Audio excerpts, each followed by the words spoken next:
Thank you, Yusufi. Bismillah, walhamdulillah, wassalatu wassalamu ala rasulillah. Assalamu alaikum wa rahmatullahi wa barakatuh. So I'm not acquainted with the mics of this masjid. Here's good?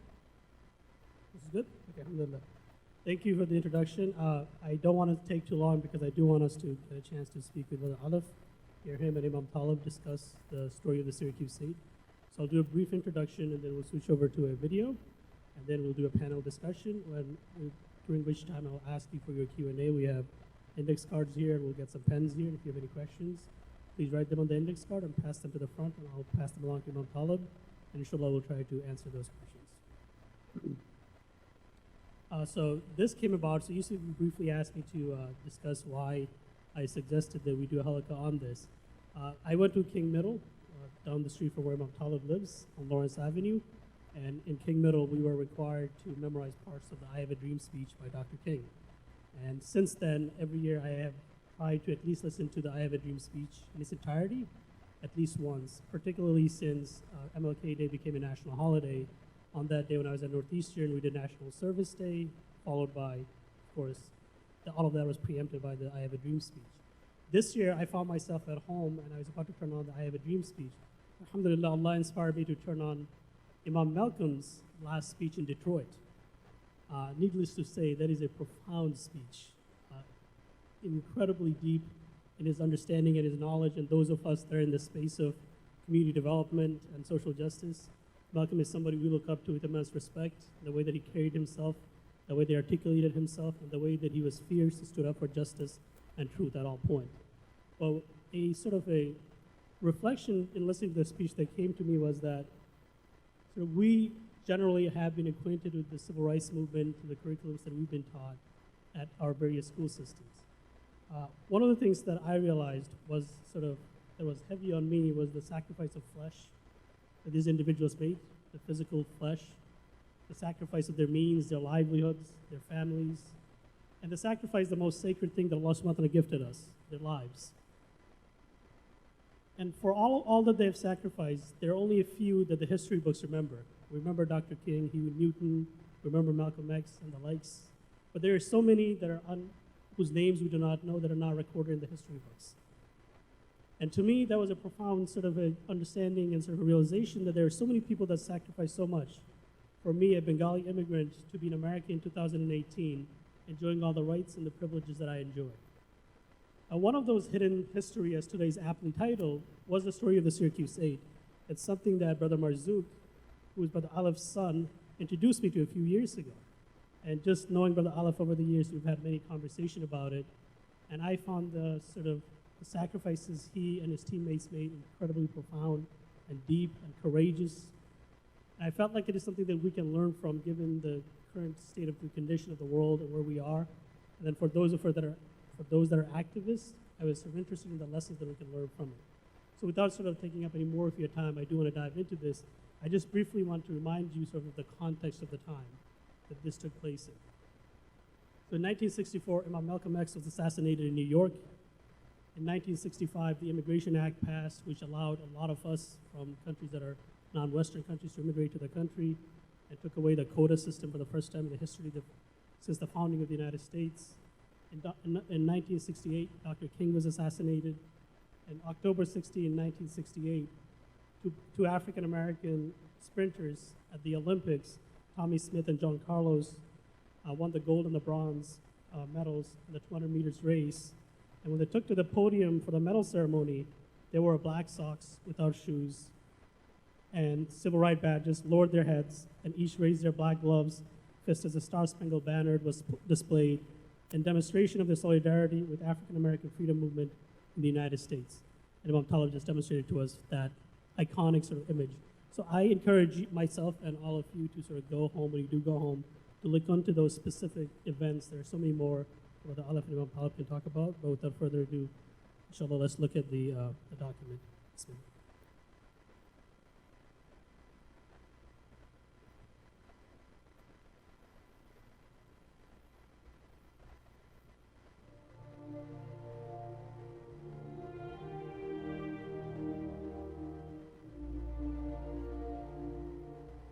I'm Jennifer Sanders, and welcome to this edition of Hidden History. They're known as living legends, a group of Syracuse University football players who sacrificed almost everything they had in the name of equality. Greg Allen, John Lovett, Clarence Bucky McGill, Dwayne L. Walker, Ronald Womack, and Al Newton, now known as Alif Muhammad, all of them changing the course of history, not only in Syracuse, but around the nation. We did this back in the 70s. We were blackballed, blacklisted back then. Why do we have to ask for things that you should just normally just get? It was quite a contentious atmosphere. We didn't have many allies. If we continue the boycott, our opportunities in the NFL would be greatly diminished. What we were doing was trying to make Syracuse University a better place. Everything I do and have done was for those I chose to reach back, grab, bring along. It's a story of courage, the game of football, and the journey to truth. This is a story of the Syracuse 8.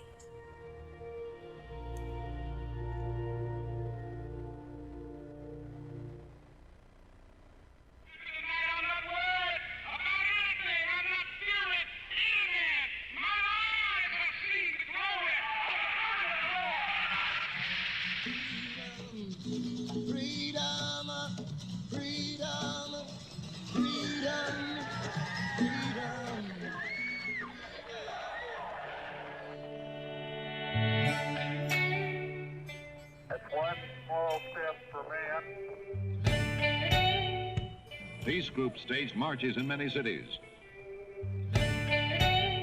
Everybody get off the middle of this LZ. Move out. Get out. It was the late 1960s, the height of social and political change. I hope to restore respect to the presidency. Soldiers fighting overseas in the Vietnam War, while U.S. soil had become a battleground for equality.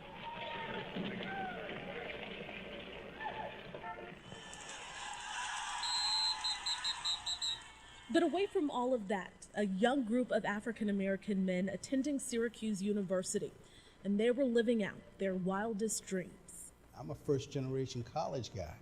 I loved everything about Syracuse University. I was in somewhat of shock that I would now get an opportunity to attend the same university that Jim Brown attended.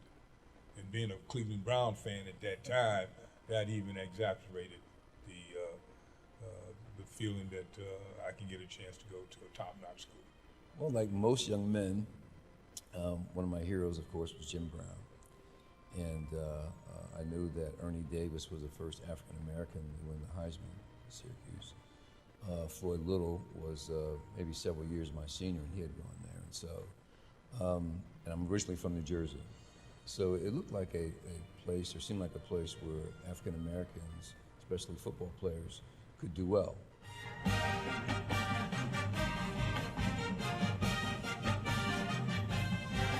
And at that time, football legend Ben Schwartzwalder was at the helm of the Syracuse Orangemen.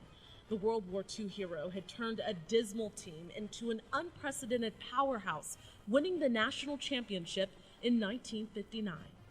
The year that we went to Syracuse, that is speculation that they were building up for a national championship. I think that the feeling was that joy from 1959 when they won the national championship with Ernie Davis, they were trying to get that back.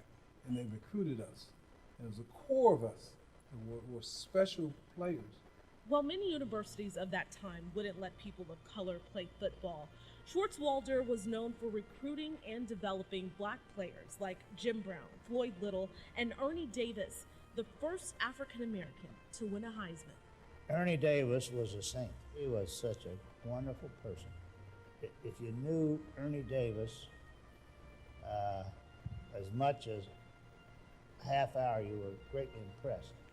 If you knew him for a week, you loved the guy. And for the Syracuse 8, all of them very accomplished athletes from across the country, they were excited to follow in the footsteps of the greats when they came to SU in the late 60s.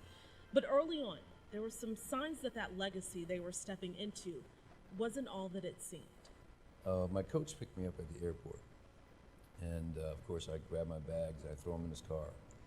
So we're driving from course, to Hancock, to the campus. And as you know, it's not that far of a drive. It's maybe 10 or 15 minutes from the airport. So we begin our conversation. He says that, gee, Greg, we're really glad that you decided to come to Syracuse. We think you'd be a great addition to the football team. Too bad freshmen can't play. We think that we could use your talents. While you're here, we want you to get a great education and enjoy yourself. But also, we don't want you to date any white girls while you're here. I wanted a calculus class, and they said, well, the only time you can have calculus is at such and such a time, or you have to take an advanced placement. Well, I couldn't do the other one because it was during football practice. You don't interfere with practice. Mm-hmm. So you mean the only class I could take was an AP? And he said, yeah, and you're a football player. So the assumption was that I couldn't do this work. I mean, I got a B. I was upset I didn't get an A, but I did get a B out of an AP calculus class. And I was a football player. And it was like, you know, we were changing the paradigm. There were 3 positions that blacks barely played, if they played at all: center, middle linebacker, and quarterback. I played 2 of the 3. Reason why I didn't play varsity center, because I wasn't in the mix. And that's when I started seeing, oh, this is not what I thought it was all to be about.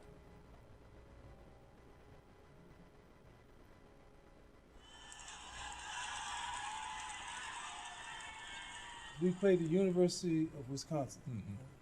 And that's the first time they had started 3 African Americans in the backfield in the history of that university. It was Greg Allen, John Godbout, and myself. And between the 3 of us, we scored 36 points. And the comment that was made to one of the players, John Godbout, is this: don't get too happy, because it's a short walk from the parlor to the outhouse. And we did have to have some discussions about what's really bothering us and how should the program be, not just for us, but for all football players. Little did they know that discussion would change the face of college sports and the course of history.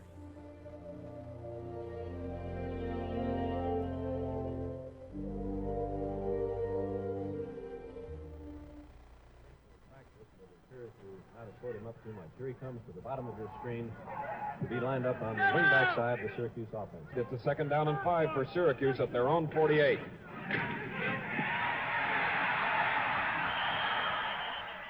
It was 1969, and a harsh reality was setting in for the Syracuse 8, both on the field and off. So as we talked, we found out that all of us were experiencing some of the same things, as far as we were all given the same message about our social activities. All had different issues with the academics, and then also as we were playing, we found out that there were certain positions that we weren't allowed to play. 69 was the beginning to see this ain't about talent, because talent wasn't playing, and that's when we realized things got to change. We decided after the 69 season that we needed to confront the coach and say, listen, there's some things that are going on here, and we don't think we have an advocate. We would like to have a black assistant coach, someone that we could talk to, someone that could be our advocate for us. But it would be a while before that full-time advocate would actually come. So the Syracuse 8 formulated a plan to present a list of 4 demands to the university, not just for black football players, but for all athletes. Playing time and starting assignments should be based on actual achievement. If you earn a starting spot, you should play. And that's for all athletes, not just black athletes, but for all athletes. Academic support. When you go to an away game, most cases you will miss that Friday classes. When you return, you want to be brought up to date. White ball players had student advisors. We had students. that was in the class that advised us. Good and individually fitted protective equipment is important in injury prevention in many sports. We wanted what we called expert medical care for the football team. The issue with the expert medical care, and this is going to be a little shocking to you, our team doctor wasn't an orthopedic. By training and by practice, he was a gynecologist. I went in one day and saw Pilo draining a guy's knee. And he was pulling out the red and gray, because that's, you can tell that's the infection. But when the guy's eyes rolled back in his head, I backed right up out of that door. And the final piece that broke the ice and turned into a black and white issue was diversity. You need to hire a black coach. We don't need to hire anybody. We know how to do. No, you don't understand me. The players say the first three demands were ignored, while the fourth one became the most divisive. Response, of course, was that we were being militant, unruly, that we were being disruptive to the team, and that we weren't team players. We were being a little selfish. And of course, we decided that no, that's not the case.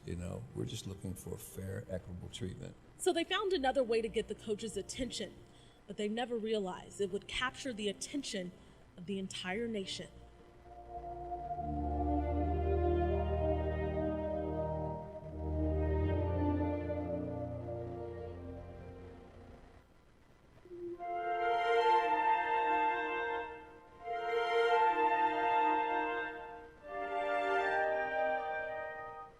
The demands had been made: expert medical care for the entire team, better academic advisement, a black assistant coach, and team assignments and playing time based on merit. But the collective voice of the Syracuse Apes still wasn't being heard.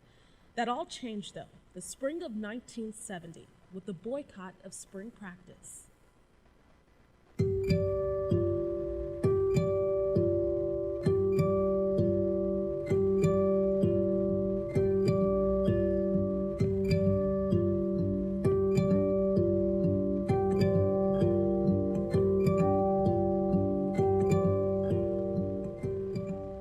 Jim Brown came in and was our mentor during boycott at one time.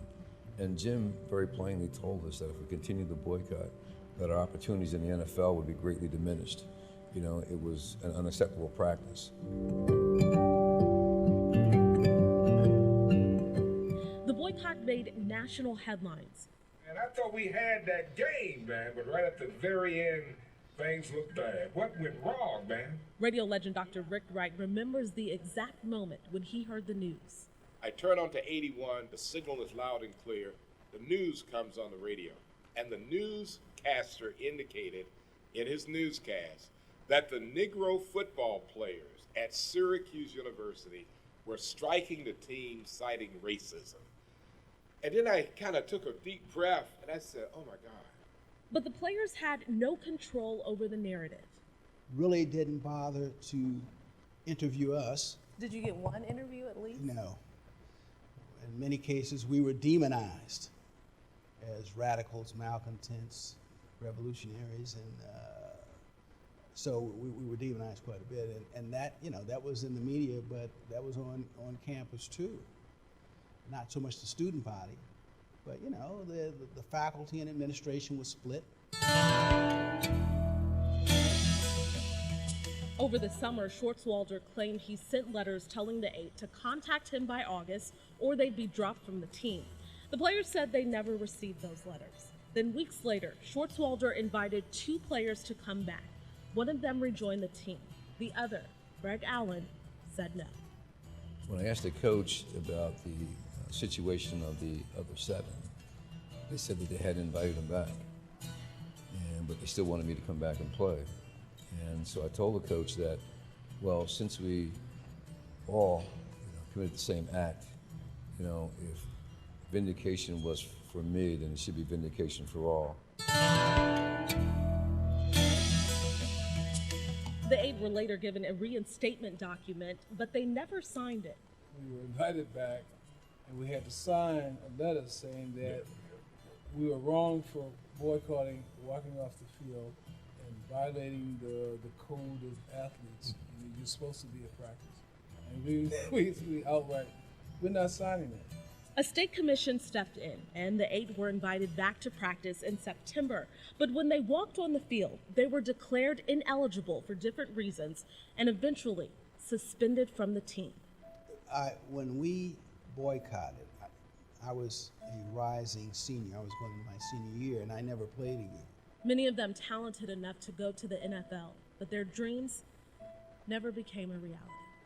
We had a personal invitation by Weave Eubank to try out with the New York Jets. And there was about 4 or 5 of us from Syracuse who went down there.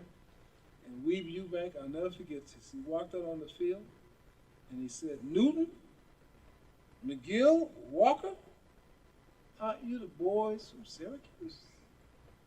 And that was it. Although their football days were over, the 8 still had their academics. Syracuse University let them keep their scholarships, and they all graduated. But before they left, there was fallout from that boycott. SU Chancellor John Corbally created a committee to look into the athletes' demands.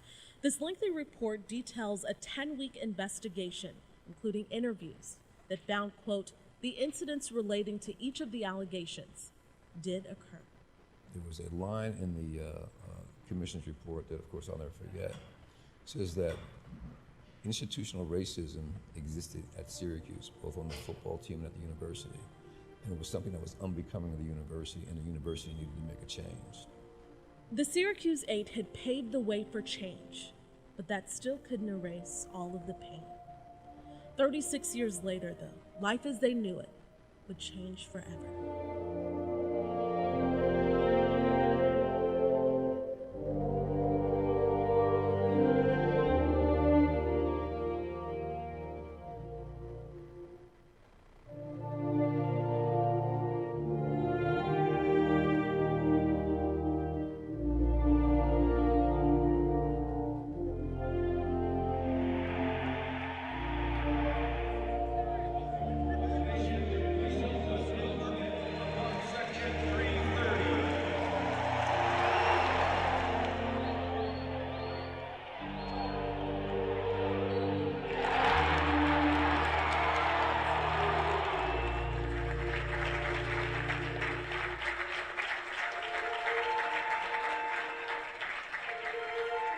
The Syracuse 8 paved the way for change across college athletics, setting the tone for diversity and fair treatment in all sports. They had graduated from SU, achieving great success, but the story of the Syracuse 8 had somewhat faded away.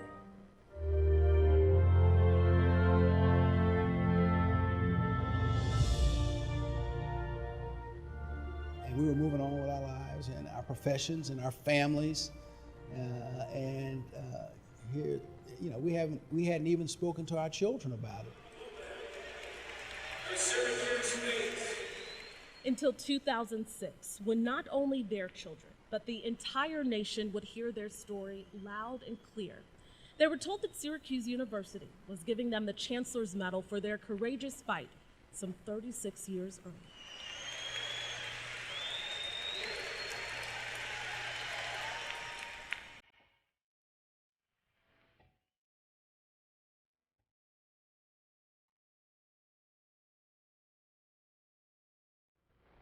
There was this misconception that we were just, you know, being obstinate, militant, you know, and trying to hurt the university, when actually we did everything but that, you know.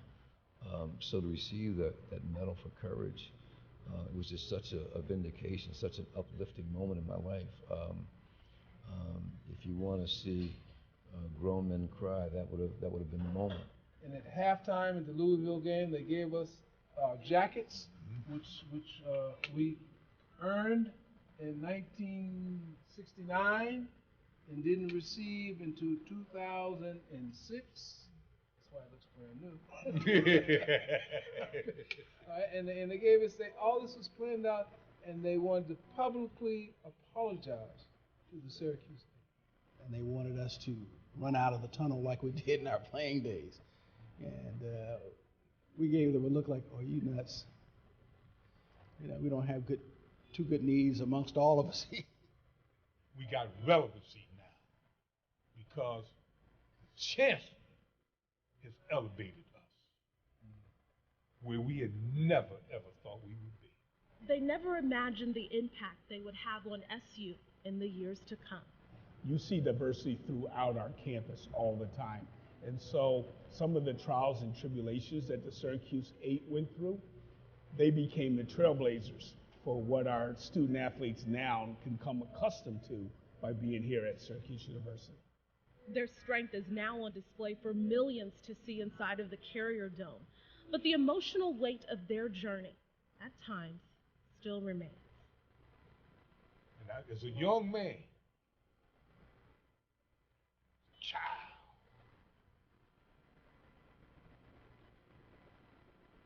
I used to sit there, read the books, look at the ancestors, cry,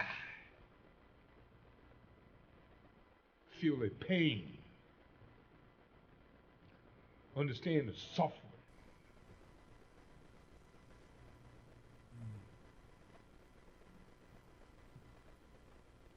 And wondered one day,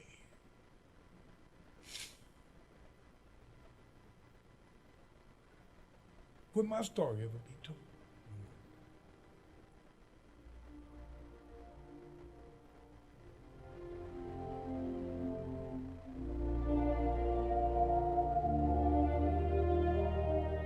Their emotional story chronicled in Leveling the Playing Field by David Mark. So now you can see through their lens a little more clearly. A story of struggle, courage, forgiveness, and redemption. The story of the Syracuse 8.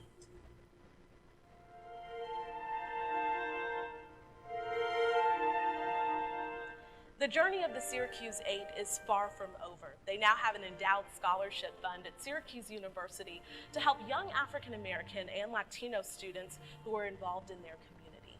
The story of the Syracuse 8 has really inspired people of all generations, showing that if you stand for something you truly believe in, you too can change the course of history.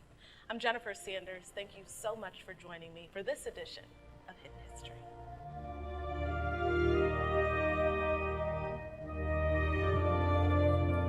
Takbir! Takbir! Allahu Akbar. I will simply saying God is greater. At this point, I'm going to ask Brother Alif's son, Marzouk Muhammad, to come up and read the foreword that Jim Brown wrote for the book titled Leveling the Playing Field, Story of the Syracuse 8. So, Marzouk, you can please read the foreword.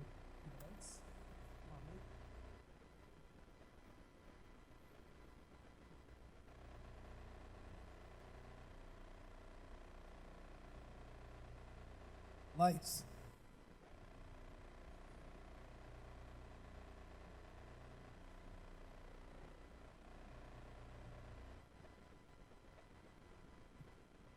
In 1970, I answered the call of a group of young African American men at Syracuse University and traveled to Syracuse to see if I could be of help in resolving a situation that threatened their future as athletes. I went with the intention of being a conservative, moderating voice. My original goal was to help them reconcile with the coach, my old coach, so that they can get on with their careers. But these young men, they showed me that they had something more than that in mind. While their courage was obvious, it was their wisdom that impressed me the most. They were young men, but they were wise men. They had the foresight and the ability not only to stand up for themselves, but to outline their principle in terms that would live in history and benefit future generations. How bright can young men be? Just have a look at their resumes today, and you'll see academic accomplishments and graduate degrees and career achievements that demonstrate that the men who became known as the Syracuse 8 had a far more realistic grasp of who they were and what they were capable of doing than those who ignored, reviled, or opposed them. I think of the Syracuse 8 And I cannot help but also think of the young men who are now making millions of dollars playing sports, and their histrionics, and their endless exhibitions of individuality, displaying so little sense of being part of any community. The Syracuse 8 took action and risks on behalf of themselves in a way that was designed to benefit others. Did they succeed? Look at the things that they were asking for in 1970. An end to race discrimination in assigning player positions, an end to race discrimination in academic support for student athletes, medical care that prioritized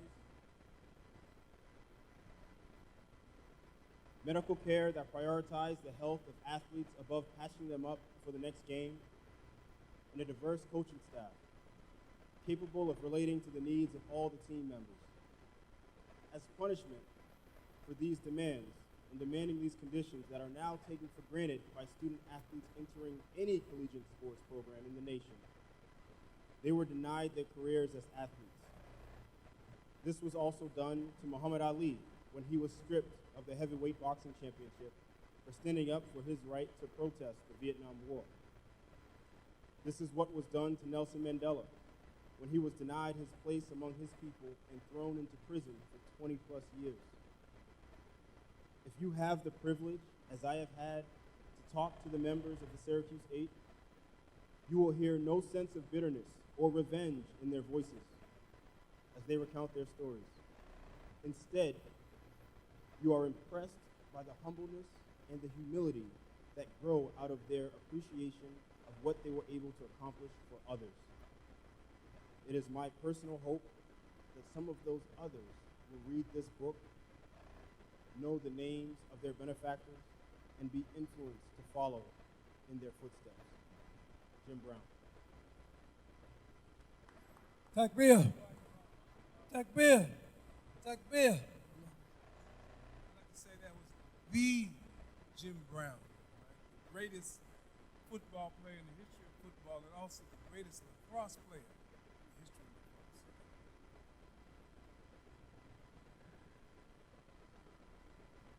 That's Alif.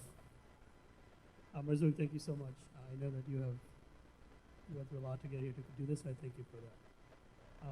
I want to open this up to a conversation, so I'm going to ask Imam Taalib a quick question, and then what I'll do in the meantime is responding to the question is pass out the note cards and the pens.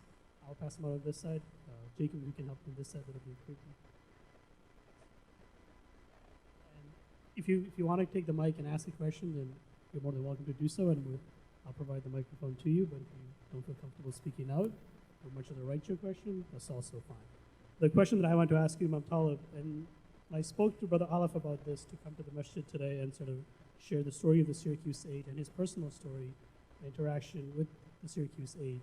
So over the years, how have you seen that sort of event or that incident in his life shape him and develop him into the man that he is today? When I first asked him to come, the first thing he said, I'll repeat the question because Alif looks confused. The first thing Alif told me when I told him that he should come and speak about this, he said, I don't want to go anywhere without Imam Taalib. Imam Taalib is my mentor, he's my teacher, he's my friend, he's been there with me every step of the way. He needs to sit with me. I said, fine. So since you've been there with him since day one, what do you think has been the impact of this on his life and sort of the way that shaped him and who he is today? This is for me? Yes, sir. Bismillahir Rahmanir Rahim. أشهد أن لا إله إلا الله وحده لا شريك له وأشهد أن محمدا عبده ورسوله صلى الله عليه وسلم. Assalamu alaikum. There's a lot of what you said. I forgot the question already, but I want to kind of answer it like this. We have known each other since the 7th grade. Many of us in Cambridge, our expectation of, at that time, Al Newton, now Alif Muhammad, in my mind, in my heart, in my spirit, I knew without a shadow of a doubt that he was going to represent Cambridge in the National Football League, without a shadow of a doubt, because he had that raw talent as a person. But he also had the educational side, the academic side. He had that academic side. I was reading this book a little earlier, his chapter, and he said on Friday nights he got a job so he would stay out of trouble. And my mind was, oh, that's where you was. I don't know if I answered that question, but one question I have is the book, Leveling the Playing Field. Why that title? What brought about that specific title? I was told not to give my mic to anybody. That's a good question. That's something that we struggled with the title, and I think that it really didn't come from us. It was the author, David Mark, who did a tremendous job in doing the story. And first of all, let me thank Allah, and thank my family, thank you all here at ISP, and my Taalib, as he said, we go back to 7th grade. And I think Allah blesses us, and he taught from the Qur'an today that Allah, His will is implemented through His creation. And we are His creation. And there are people and things that happen that are by design. And I've been fortunate enough to be around good people that have influenced my life. But to answer your question, I don't know. But it was appropriate to level the playing field because we struggled with this cover. And we wanted to have an impact. And the author, who it was by chance, because it took 35 years for them to hear our side of the story. Everybody talked about and all this stuff. No one came to the horse's mouth. And 35 years later, they allowed us to tell our side of the story, and they were flabbergasted. I mean, a year later, they gave us the Medal of Extraordinary Courage, the highest medal you can get from Syracuse University, gave us our jackets, publicly apologized. And I want to say that Nancy Cantor, who was the chancellor of the university at that time, was the same person. She's only about 4 feet tall. She was the same sister who was at the University of Michigan on affirmative action that allowed those people of color to get into the law school. All right, now she did this at Syracuse. They slapped the coach's hand for bad behavior. They fired the chancellor during that time. She left Syracuse for doing that, and now she's at Rutgers University, the home of the great Paul Robeson. Now, well, I know him well enough to know when to cut him off. We've been together this long, and I know him very well. But one thing, we probably won't be able to answer many of the questions of what's in your spirit or heart today. So you can always go to Syracuse8.com to get the book, to read the full story, his story and the other 7 individuals, Syracuse8.com. And also, if you have a question, please raise your hand because time is going. We want really to make sure that whatever question that you have, that it gets answered. What should be our position on student-athlete protests in college today in the fight for them to get paid? Well, let me ask you a question. Would you let children go into the candy store and just buy whatever they wanted? I'm asking you. No. So why give a child, money and don't know what to do with it? I mean, when we did this boycott, we were 19, 20. We were young children. I mean, we were trying to do from the heart what was right to make it better for those coming after us. I'm getting choked up. Nobody should went through what we went through. Nobody. So we were trying to make a change. Like we didn't know what we were going up against. When you talk about institutional racism, institutional stuff is put in place, it's invisible. That's what we're struggling with today. And I think our solution is not only al-Islam, but how do we unify the ummah, the community, the family? Families make strong individuals. And we need to make strong communities with strong families. All this stuff, in no scripture anywhere does Allah talk about people by color. I'm more than some color in the Quran box. Khalid over there, all right? Judge me as a human. Basharun is a human being, male and female. No, you're not. When did you decide to, I don't know what that word is, to become, when did you decide to become a Muslim, and have you been inspired by the black community leaders in that time? And would you change anything if you had a chance? Do you regret not playing football at the NFL, knowing all about the brain injuries today? That's another good question. I always get that question when I regret or what I do differently. In 1975, I was in Washington, D.C. At that time, it was called Chocolate City. D.C. is a special place. You need to check it out. I was searching as a college graduate. I went to grad school, National Honor Society, National Merit Finalist. And here I'm walking down 14th Street, and I run into the Carnegie Woodson Center for the Study of African American Life and History, who was the father of Black History Month, or day at the time, a week, then it became a month, now it's lifetime. I'm saying, wait a minute, how could I be all this and not know this? Something ain't right. Something's wrong. And that's when I began searching. And I went to the Nation of Islam. I went to the Islamic Party of North America, the Hanbalis and Hanafis, Moore Science Temple. I was looking, searching. And what I found out, in all the communities, they read Quran.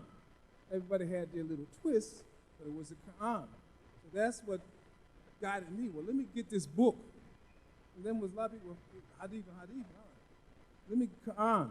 And then I said, well, let me go to W.D. Muhammad in 1975, came in, and what his teachings made sense to me. Because my mother was born in New Hampshire. And my grandmother was born in New Hampshire. And people used to tell me, like, come on, man, where you really from? You know, and you talk like a white boy anyway. You know, I'm coming from New England. That's what they would say to me.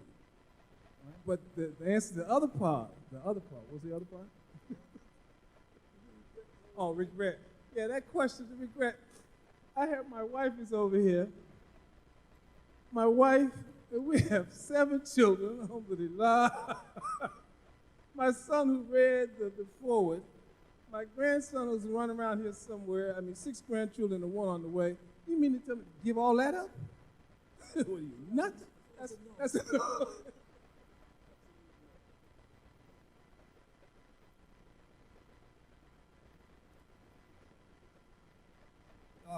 Yusufi wanted me to explain who W.D. Muhammad is, who Imam Warithuddin Muhammad is, may Allah grant him paradise. He was the son of Elijah Muhammad, and he was destined, according to the thinking at the time of the Nation of Islam, he was destined to become the leader of the community.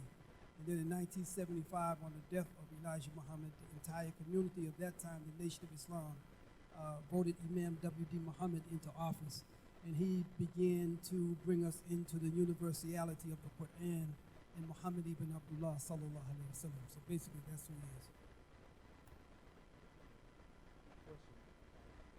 he is. I just want to say this. You saw this, and they mentioned this. This was in 1968. This is 2 years before our boycott. Talk about hidden history. Right? This impacted the world. That then things didn't go viral. It was called global, right? And then as he said, Imam W.D. Muhammad. Another hidden story is Al-Islam in America.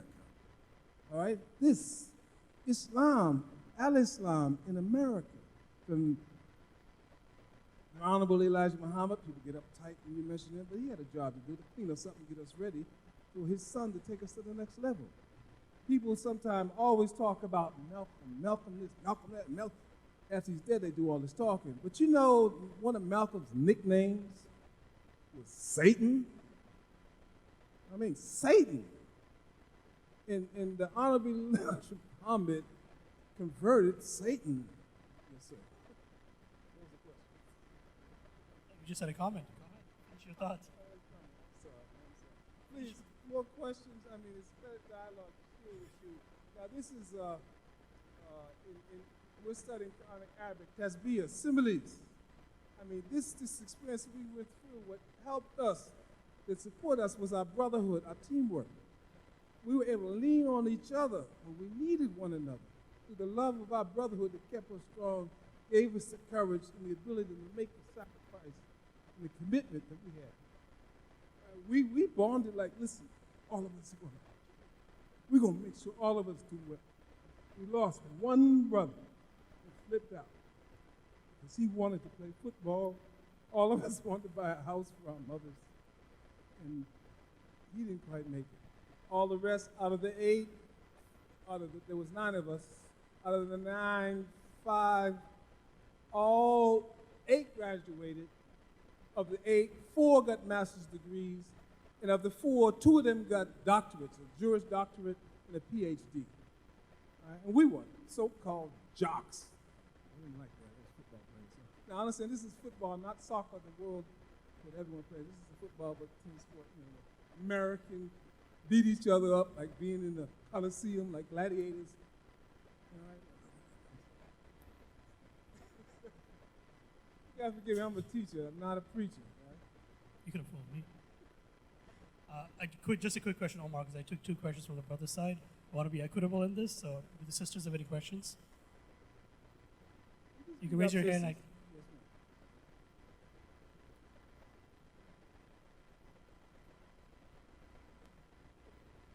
Assalamu alaikum. I apologize if my question is not formulated, but I wanted to get a question before the brothers got a chance again. I wanted to ask about the idea between, or the difference between this individual obligation to pursue something for ourselves and speaking up for an injustice and joining together with people to impact future generations. So that's something that's put on the black community a lot, is you're paving the way. If you stand up for something right now, look at what's going to happen. But then also that question that you just got of, do you regret not playing football? And I know that a lot of the talks about Colin Kaepernick right now is reflecting back on the Syracuse 8 of, you know, standing up for injustice and possibly ending your career. And so can you just talk about either how your faith influences you today in thinking about injustice versus individual pursuit of things for yourself, and then speaking up for your community? Let me try to answer based on what I understand. In terms of Al-Islam, for me, this way of life, in this right here, put by the Imam here, about the 3 do's and 3 don'ts, and justice to Allah. So that's understanding our religion. Understanding the pillars and what it means to live in that life. It's the Quran and the Sunnah and the uswa, or the behavior, the way he acted. Right? And then in the language, the Quranic language, you got to understand, because there's more to it than what we're getting in these translations. Right? I mean, Allah has got so many different names for the same thing. We talk about man, Rajalum, Basharun, Bakarun. I mean, those are different things for the man. The thinker is the thing that where we need to be at. Now, to answer your question, this is me talking now. I think Allah has this puzzle. The strength is when we put all the pieces together in the puzzle, then we see the whole picture. Right? But the little individual parts, when we go for the individual, it's like a chain is only as strong as its weakest link. So if I have a chain made of steel links and one link is made out of paper, when you pull it, it's going to break where the paper is. So if you make that paper link stronger, replace it with something stronger, then you make the whole chain stronger. And that's how we got to begin to think. And like playing on the team, like as a running back, I knew I was going to get hit. That's a position where they hit you. And my job is to not run over you and go to the goal. But it was a team. I know that, well, this one over here, he ain't all that good. He ain't going to block as well. So when I get the ball, I'm going to lean more towards this way. You know, people's weaknesses and people's strengths. We're still on the team. If we win, everybody wins. And we lose, we all lose. And that's like, you know, family teamwork. But back to your question, I thought of this, and I'm going to end on this note, that like, as Allah developed us, and then He put His breath into us, and to me, it's like the sacred bond that a mother has with her child and her children. That's something very, very special. The same as a father is bond, a sacred bond with his family. I mean, it's like the sun to our planet, our home, our earth. It just gives and gives and gives. I mean, imagine if the sun was to look at the behavior of these humans. The sun sees it all. I mean, so I don't know if I'm answering your question, but we need to work together, all right? And women folk, I think you all are special. Creator gave you all a gift. And we just got to understand. Unfortunately, we get this macho world, and just like man, Basharoon don't mean man. Basharoon is like a human being. May I just say something about that question? I think, because you mentioned Kaepernick. So that was one person taking a stand. Most people thought that it was unjust, but he thought it was just. And that's how it is. With the Syracuse 8, they took a stand. They went to one person that the video showed us to try to get this one person back and forget about the other 7. But that one person knew the value of himself. He knew the value of the situation that was placed upon him. He knew the value of his struggle at that time in Syracuse, and I believe in history. So he took the stance that if you want me, you have to have everybody else. And I think Allah says, save yourself, then your family, the group. But we always have to stand up ourselves in our own soul. And once we do that, the rest is history. On that too, sister, that one of the oldest known successful strategies in history has been divide and conquer. Divide and conquer. Any way you can divide them, then we can conquer. Any more questions? I have one. What do you want your legacy to be? And how do you want to be remembered? What do you want your legacy to be? And how do you want to be remembered? I want to be remembered. In 2 minutes. In 2 minutes. Okay, in 2 minutes. It's simple. I just want to be known as a good Muslim and a good family man. A brother who was concerned about his family, concerned about his community, and tried to establish a foundation for my offspring, my sons and daughters and my grandchildren, to have a chance at this, at life. The final destination. Imam said, life. This is all we got, folks. This is us. I mean, together we can make it better for everybody. For everybody.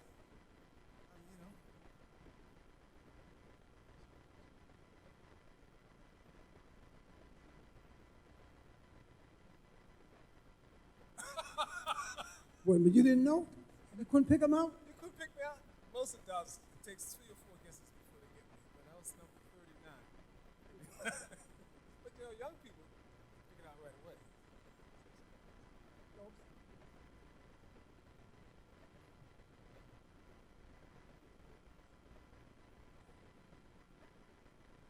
Assalamu alaikum. So I heard an interesting quote. Disorganized good will never be a match for organized evil. Disorganized good will never be a match for organized evil. I wanted to ask you about your story of organizing with your teammates and what that was like. What were the conversations like working with your teammates to build that collaboration and to present your demands together, and how you guys supported each other in that, and how that might be insightful for people on the outside who are trying to work together with others to collaborate in presenting a list of demands to evil. Good question. For us, it was a process. We were going through similar experiences. Also, you got to understand that the environment that we were in was a time like Marvin Gaye, "What's Going On," John Coltrane, "I Love Supreme," all right, Pharoah Sanders, the creator, had some master plan, peace and love throughout the land. All this was in us. And then we were going to this hardship. What is this? I mean, I could have went to Harvard or Princeton, MIT, but they didn't have a football team. I mean, so they were out. But it was like, it was a process, and we came together like, yo, we got to make this change. So we realized that we were going to get penalized some, but we didn't think we were going to get blackballed from the NFL, and the NCAA would turn a blind eye to our situation. We didn't think that. But we also had support. We had faculty members and adult people that were behind us. I mean, those demands was a process that went through collaboration of everybody in there. We narrowed it down to what made sense for everybody. We didn't want to get caught up in no divide piece, but they did it anyway. Better academic treatment for all athletes, better medical treatment. Let me tell you two things about that. Gynecologist was a team doctor. Ernie Davis had leukemia. He played 4 years of football at Syracuse University, got the Heisman Trophy, graduated in June. In September, he was in the NIH with leukemia. I just hope that doctor wasn't the same doctor. I have to research that. Right? I mean, and then he died. Davis died. So I mean, we had issues, and we wanted to make change, and we had support. We were street kids. We weren't like the typical go to college preppy type. We were like out the hood, straight out, going to college because we played football. If we didn't play football, we would have never went to college because our parents couldn't afford it. So it was the circumstances that were around us that gave us the strength, that helped us and guided us. I mean, they were grad students who made the sacrifice with us. And like we were the ones, we were the instrument. We were the instrument. And right now, I feel like even now with the Syracuse 8 and myself, I'm the instrument to serve. And if I could share this with you, there's a quote from a great person, a Muslim. It says, "Service to others is the rent you pay for your room here on earth." Muhammad Ali. I think if I could ask that, because one thing I noticed about the Syracuse 8, like many groups that come together, is they had a trust factor. They knew each other. It's like if we come to Salat every morning for Fajr, you get to know somebody. You know, that those walls of uncertainty, of ignorance, of not wanting to say, ask for help, all that is broken down. So when I was looking at my brother here with those other athletes, they trusted each other. They were with each other every day. They practiced. They were all going through the same thing. So trust has to be there. Trust has to be there, and I believe, if I may deviate just a little bit, we had a basketball team when we was coming up. We were the youngest, the shortest. We were the shortest basketball team. But because we lived in the same neighborhood, we saw each other every day, we hung out with each other, that was the difference when we got on the court. And they won the championship. It's the same thing with life. Same thing. The more we know each other, ourselves, and the more we get to know each other, the more the barriers come down, and the more we'll be able to do bigger and greater things. Believe me, brothers, all husbands go through the same stuff.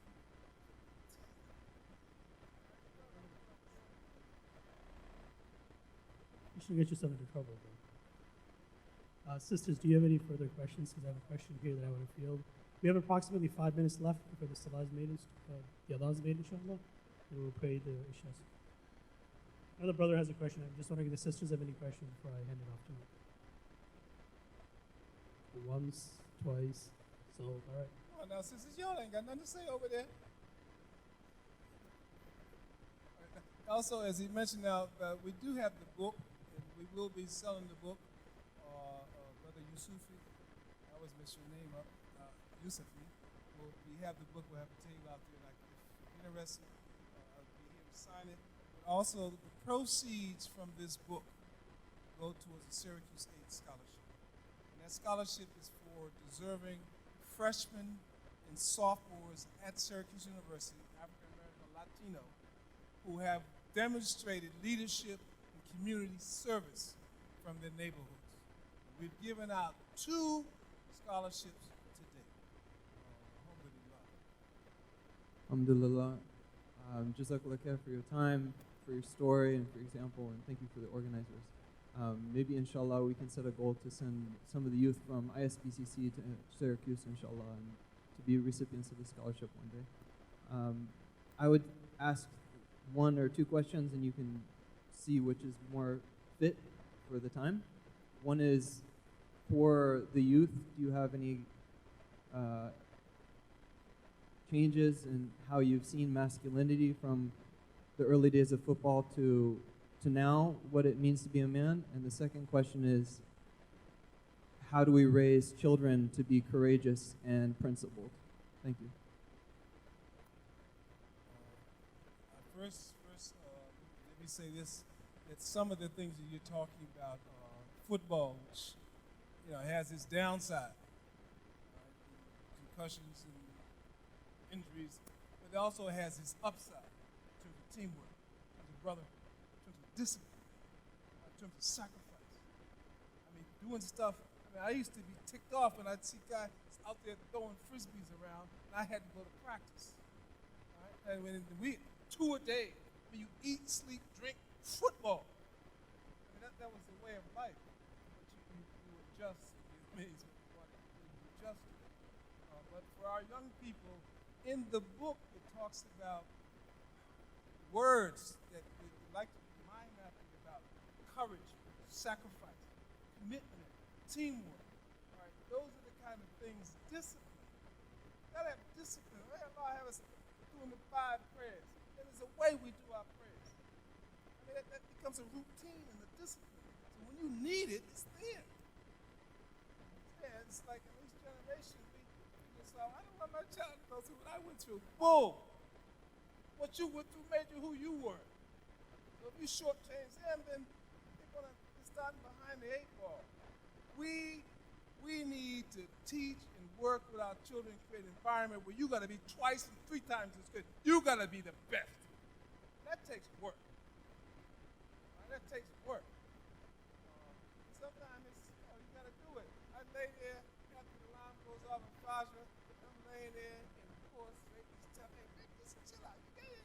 Take it easy. Prayer is better than sleep. Prayer is better than sleep. Prayer is better than sleep.